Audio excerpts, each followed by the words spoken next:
Abra sua Bíblia comigo na carta do apóstolo Paulo aos Efésios, capítulo 5.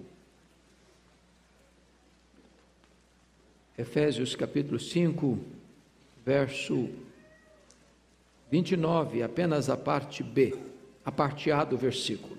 Apenas a parte A do versículo.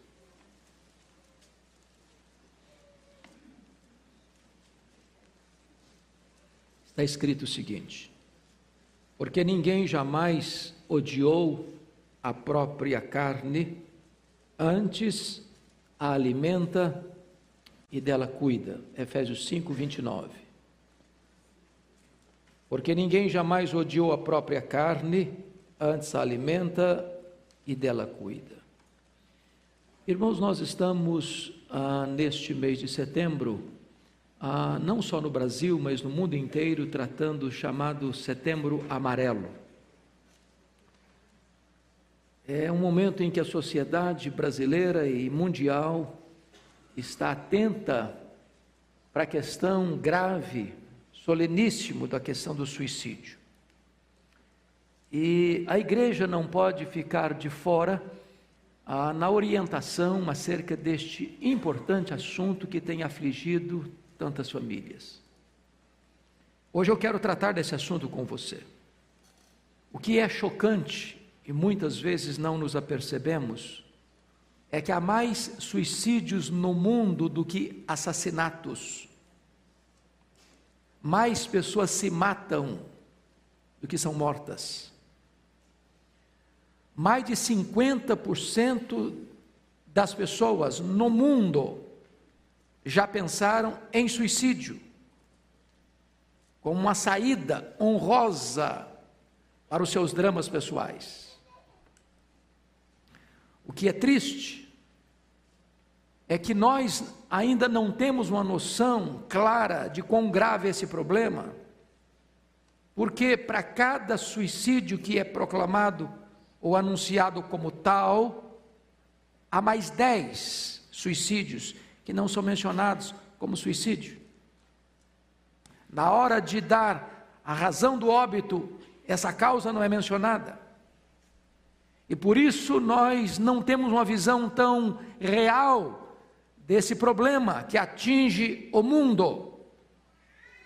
Suicídio está presente em todas as classes sociais, em todas as faixas etárias, em todos os segmentos religiosos.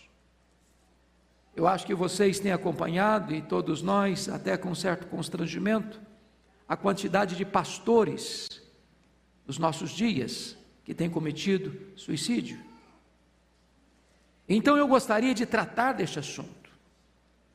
Até alguns anos, a faixa etária que mais se matava era a terceira idade. Hoje, jovens e adolescentes é a segunda causa de morte, só perde para acidentes. Então nós precisamos estar atentos a isso. Como esse assunto foi encarado na história, lá no passado, em Esparta, o suicídio era um ato justificável. Em Roma, o suicídio era considerado como um desenlace honroso. A filosofia estoica admitia que era lícito morrer a quem não interessava mais viver. Porém, em Atenas, não era assim que era entendido. O suicida tinha o seu braço direito cortado.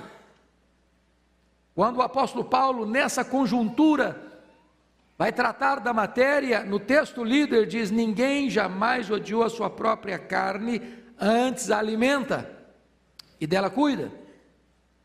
Também na primeira carta aos Coríntios, capítulo 3, 16 e 17, ele vai dizer que o nosso corpo é o santuário do Espírito, e Deus habita em nós, e quem destruiu o santuário do Espírito, Deus o destruirá.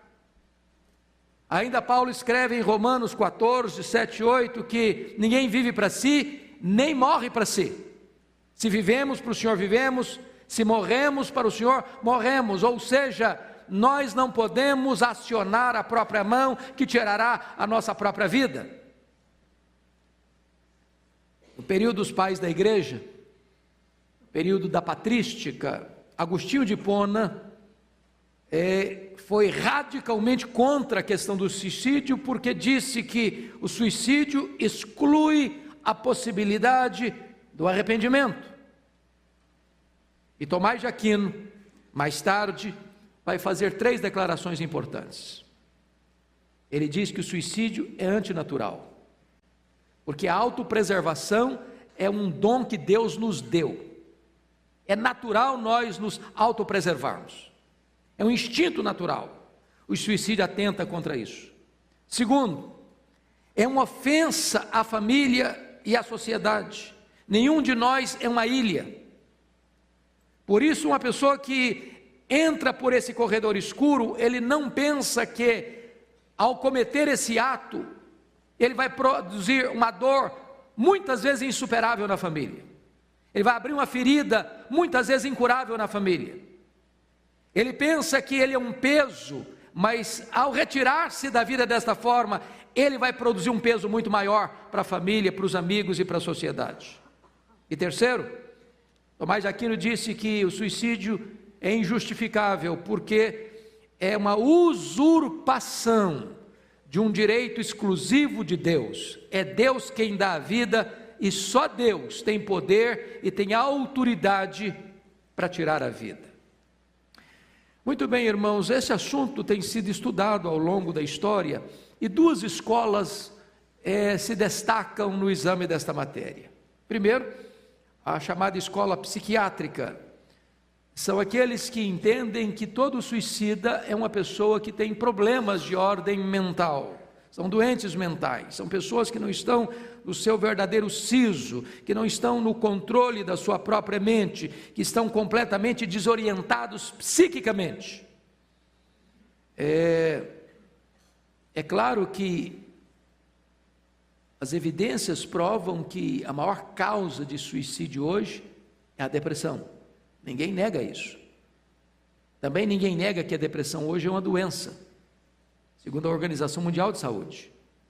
Mas é uma outra escola, chamada escola sociológica, e dentro dessa escola, o problema do suicídio é o desajuste social. E talvez nós não pudéssemos justificar que homens como Santos Dumont, homens como Getúlio Vargas, homens como o intelectual Pedro Nava, no Rio de Janeiro, tivessem problemas mentais. No entanto, ceifaram a sua vida. Então eu gostaria que nós olhássemos hoje quais são essas causas principais que levam a pessoa a ceifar a sua própria vida. Como disse, a principal causa é a depressão. E se existe um problema que tem crescido enormemente na sociedade presentana, é a depressão. E este assunto não é tão claramente entendido pela igreja evangélica, sobretudo a igreja brasileira, por 2 razões, penso eu. Primeiro, por causa da influência de um grande pregador neopentecostal, mundialmente conhecido, chamado de T.L. Osborne. T.L. Osborne é um dos maiores pregadores de grandes cruzadas no mundo. E este homem afirma em suas obras que depressão é demônio. E quando a pessoa está deprimida, ela está debaixo da ação de demônios opressores. Pode ser verdade isso? Pode ser. Quem lida com pessoas que vêm de ocultismo, que lidam com feitiçaria, que se envolvem com este submundo das trevas, é possível que pessoas passem por uma depressão ou enfrentem uma depressão em decorrência disso. Mas isso não é toda a verdade. O segundo problema que eu acho, a segunda abordagem que eu acho que é problemática no meio evangélico, e agora mais no contexto presbiteriano, porque eu acho que essa influência do T.L. Osborne não atinge a grei presbiteriana com força, mas vem de um teólogo reformado, calvinista, chamado J. Adams. Qualquer aluno do seminário estudou as obras de J. Adams. Manual do Conselheiro, Conselheiro Cristão. E J. Adams afirma nas suas obras que depressão é pecado. Depressão pode vir de pecado? Pode. É só você ler o Salmo 32, é só você ler o Salmo 38, é só você ler o Salmo 51, e você vai ver Davi num quadro depressivo, em virtude de um pecado escondido, não confessado. Agora a pergunta é: uma pessoa crente, cheia do Espírito Santo, piedosa, pode enfrentar uma depressão?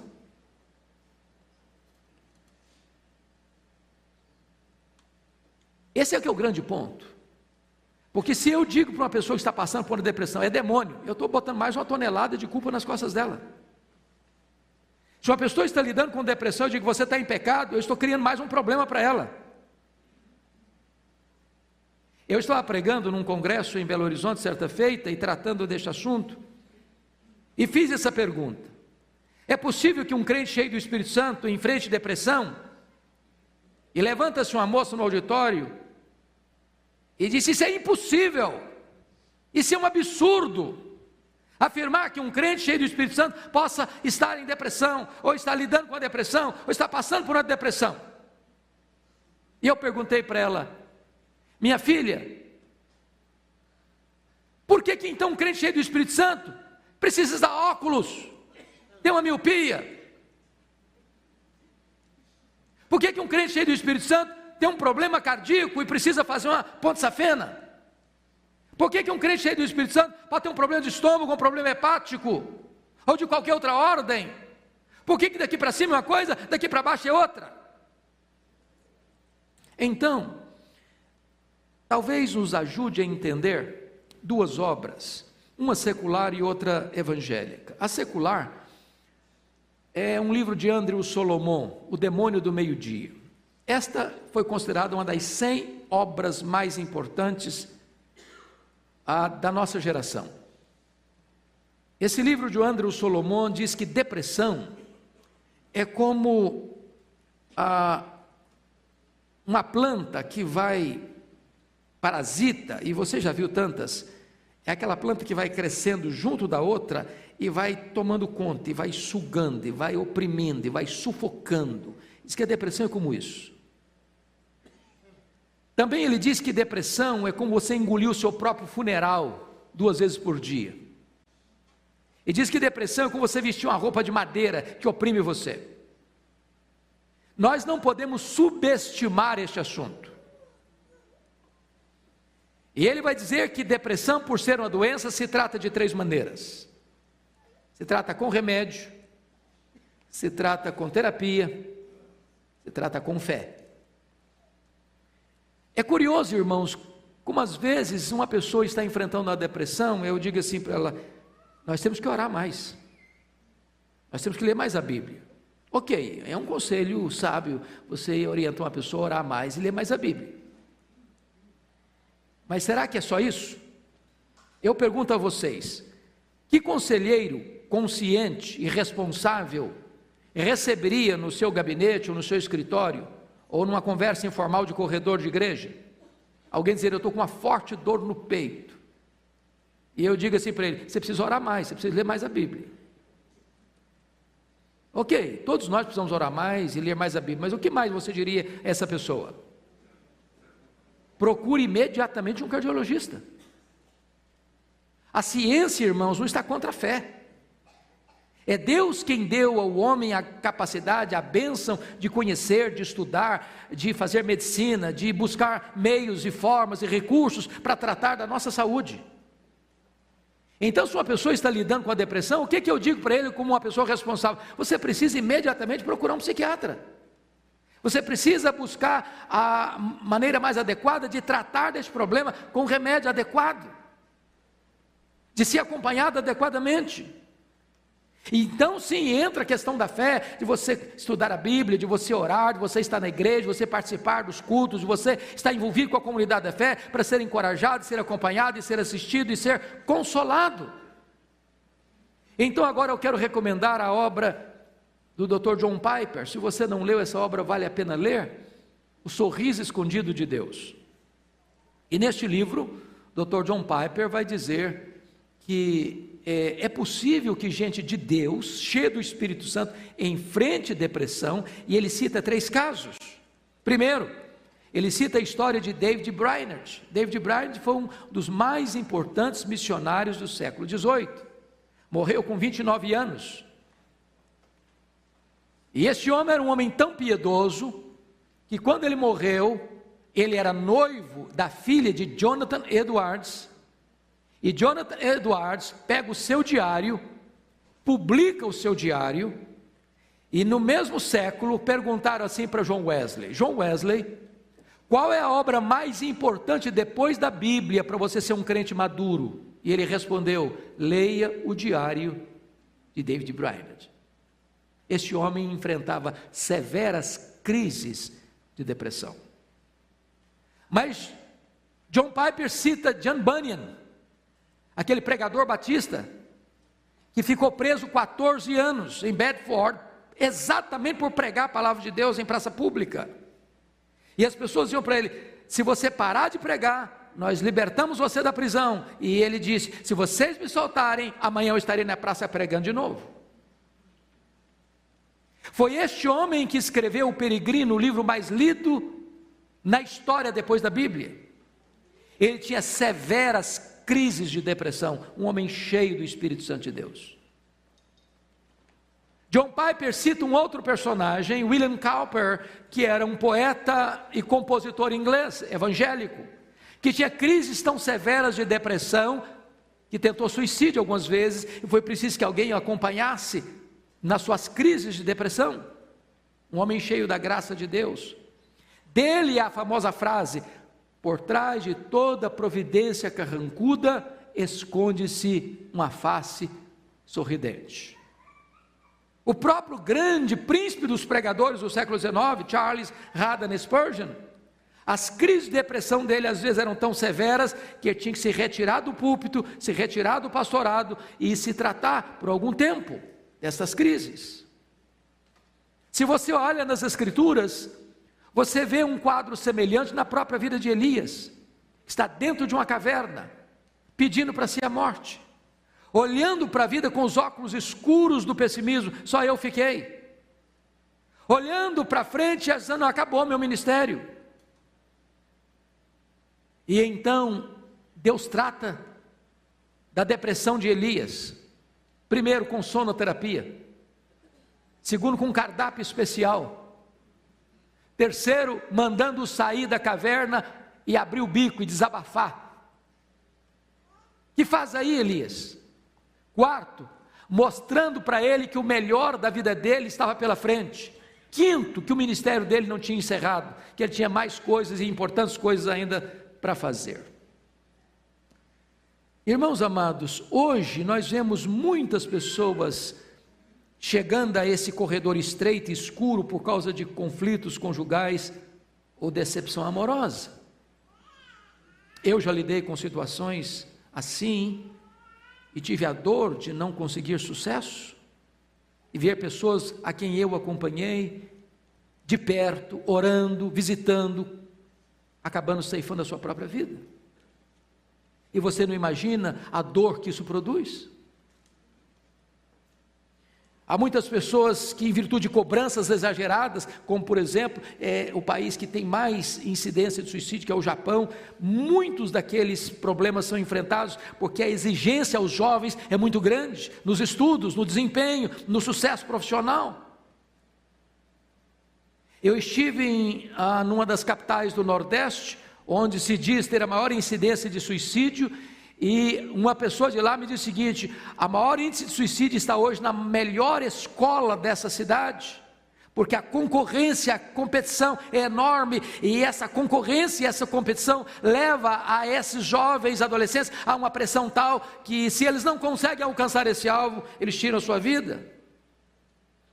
Outras pessoas entram por esse caminho por causa das drogas. Ele não sabe qual é o ponto da dose, e por isso a gente chama de overdose. A pessoa entra em colapso, ceifa a sua própria vida. Problema da culpa.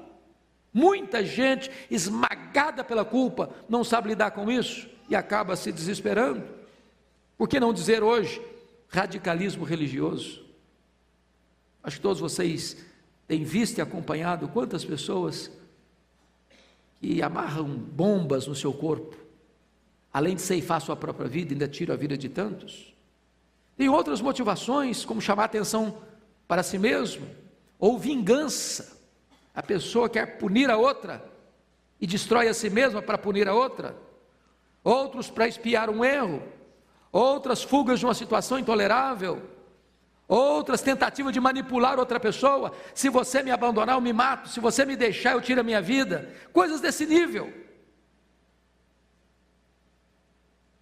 O que nós precisamos deixar claro, irmãos, é que o suicídio, ele é improcedente sob qualquer ótica. Primeiro, vamos pensar num argumento filosófico. É um ato de liberdade que destrói todos os outros atos futuros de liberdade. Como é que eu posso usar a minha própria liberdade para destruir a mim mesmo? Segundo, um argumento ético: ninguém pode agir em seu interesse destruindo a si mesmo. Terceiro, um argumento teológico: quando uma pessoa chega a esse ponto, ele está dizendo o seguinte: nem Deus resolve o meu problema, portanto é um ato de incredulidade. Segundo, é um ato de egoísmo exacerbado, porque nesse momento a pessoa é levada a pensar que ela é um peso, que ela é um fardo, que se ela sair de cena o mundo melhora, a família melhora, os amigos melhoram. E isso é uma leitura errada, isso é uma leitura desfocada da realidade dos fatos. Nós não somos uma ilha, nós não somos donos de nós mesmos, nós não temos poder para contrariar o projeto e o propósito de Deus. E mais, é uma quebra dos dois maiores mandamentos: amar a Deus e amar ao próximo. Mais do que isso, é um gesto enganador, porque quando a pessoa pensa que ela vai tirar a vida e acabar com o seu sofrimento, ela não entendeu que a morte não é o fim da linha. Ela pode estar entrando numa eternidade toda de escuridão e de dor, sem retorno e sem consolo. O que nós precisamos estar atentos, irmãos, no chamado Setembro Amarelo? É que existem mitos que precisam ser desfeitos. Primeiro mito: cão que late não morde. Quem fala que vai cometer suicídio não comete. Isso é mito. Sabem por quê? 80% das pessoas que tiraram a sua vida deram fortes sinais de que queriam ou iriam fazer isso. Na verdade, quando uma pessoa diz que ela quer se matar, ela não quer se matar. Ela está pedindo socorro. Ela está pedindo ajuda. Ela está dando um alerta. Ela está dizendo: olhem para mim, cuidem de mim, fiquem atentos a mim. E aí é muito importante afirmar isso, de que quando uma pessoa diz isso, ela é uma forte candidata a ser alvo da nossa máxima atenção e cuidado. Segundo, é mito pensar que só os mentalmente enfermos tiram a sua vida. Isso não é verdade. Pessoas debaixo de determinadas pressões, e cada um reage de maneira diferente, precisam ser tratadas com muito cuidado. Terceiro mito: não adianta ajudar uma pessoa com tendência suicida. Isso é mito, isso é mito. Porque muitas pessoas que um dia pensaram, ou até falaram, ou até tentaram ceifar sua vida, se forem adequadamente ajudadas, elas podem ser poupadas da morte e encontrarem o significado pleno da vida. Quarto, só uma pessoa sem temor de Deus tira a sua vida. Isso também não é verdade. E aqui eu quero tratar da questão da depressão, Porque o que é a depressão? É um momento em que a pessoa chega no estágio tal, que mesmo ele sendo um crente, ele perde o seu siso, ele perde a sua capacidade de gerenciar sua própria vida, e nesse momento de vulnerabilidade, ele pode atentar contra a própria vida. Então, o que nós poderíamos fazer como igreja? Primeiro, irmãos, tratar preventivamente. Ficar atento a isso como família, busque ajuda. Talvez nós estamos aqui com um grupo significativo de pessoas, e se 50% das pessoas no mundo já pensaram em suicídio como uma forma de escapar dos seus dramas, eu não tenho dúvidas que aqui dentro desse local tem gente que já pensou nisso. O que fazer? E a resposta é: busque ajuda. Busque ajuda. Nenhum de nós é autossuficiente, nenhum de nós tem todos os recursos necessários para enfrentar as lutas. Nós precisamos de um ombro amigo, nós precisamos de alguém para quem abrir o coração, nós precisamos de alguém em quem confiamos, e é o seguinte: eu preciso de ajuda, fica perto de mim, me orienta, me ajuda, me socorra, me consola, ore por mim, esteja do meu lado. Segunda coisa, desabafe. Nós vamos acumulando, irmãos, muita fuligem na alma. Nós vamos ajuntando muitas coisas que vão nos sufocando, vão nos entupindo de angústia e de dor. Terceiro, corrija o foco da sua vida. Preste atenção nisso, irmãos. Viktor Frankl, que ficou preso num campo de concentração e que escreveu obras preciosíssimas como o livro Em Busca de Sentido, disse que poucas pessoas tiraram a sua vida nos campos de concentração. Sabem por quê? Eles estavam lutando para sobreviver. Mas muitas das pessoas que sobreviveram aos campos de concentração, depois que ficaram livres, tiraram a sua vida. As pessoas que mais se matam não são as pessoas que estão passando grandes dificuldades para ter pão sobre a sua mesa. As pessoas que mais tiram a sua vida são as pessoas que têm pão sobre a sua mesa, mas não encontram um significado na própria vida. Nós vivemos uma geração que tem muito acesso a bens de consumo, mas muitas vezes as coisas não preenchem o vazio do coração. Nós estamos vivendo a época dos truques perigosos, onde em redes de internet, adolescentes encorajam uns aos outros em rede a tirar a própria vida. E escolas de São Paulo e do mundo lidam certamente com essa pressão. E nós, pais, precisamos estar atentos aos nossos filhos, sejam eles crianças, sejam eles adolescentes, sejam eles jovens.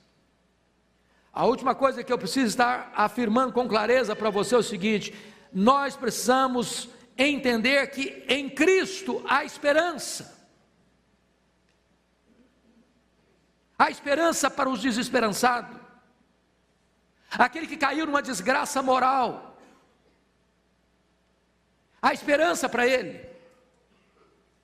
Aquele que talvez hoje se sente prisioneiro de drogas, de vícios, de qualquer ordem, há esperança, há libertação, há cura, há retorno, há perdão, há recomeço.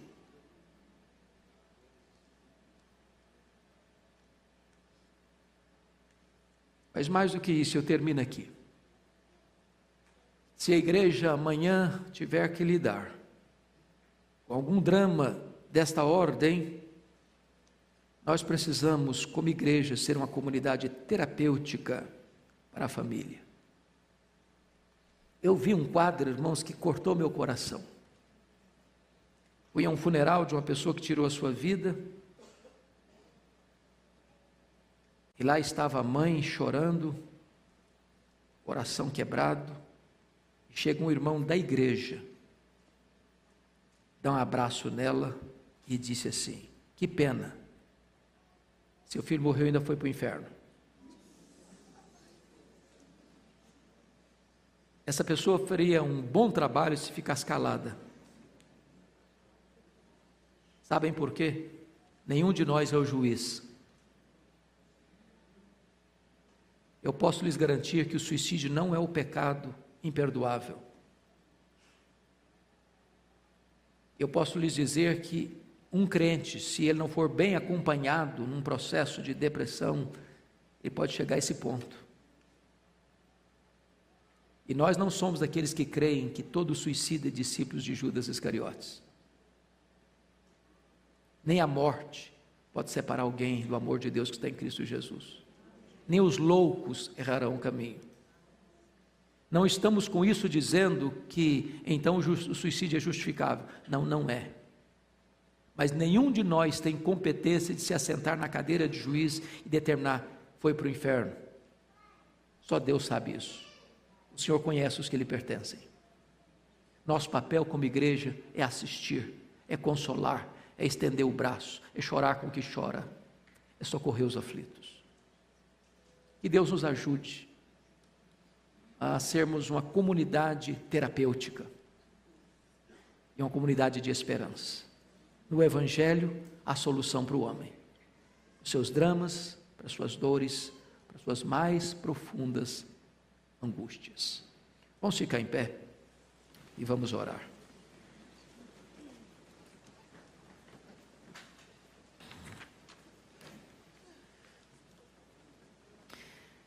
Senhor Deus, Tu sabes as lutas que cada pessoa que está aqui atravessa e as lutas que as pessoas que estão nos assistindo estão atravessando. Ó Deus, Tu és o Deus de toda graça. A Tua graça é maior que o nosso pecado. E não há poço tão escuro e tão fundo que a Tua graça não seja mais profunda ainda. Não há dor tão grande que o Espírito Santo não possa nos fortalecer para enfrentá-la e para superá-la. O que nós pedimos nesta manhã é que Tu assistas o Teu povo com a Tua graça, que Tu ajudes as famílias, é que Tu tenhas misericórdia de nós, porque somos frágeis. Tu conheces a nossa estrutura e sabe que somos pó, por isso dependemos de Ti. Nos ajude, Senhor, ajuda as famílias, e ajuda as famílias desta igreja a ajudarem outras famílias, para que esse mal que assola o Brasil e o mundo possa recuar com a esperança do Evangelho. Assim oramos em nome de Jesus. Amém. Permaneçam em pé, queridos.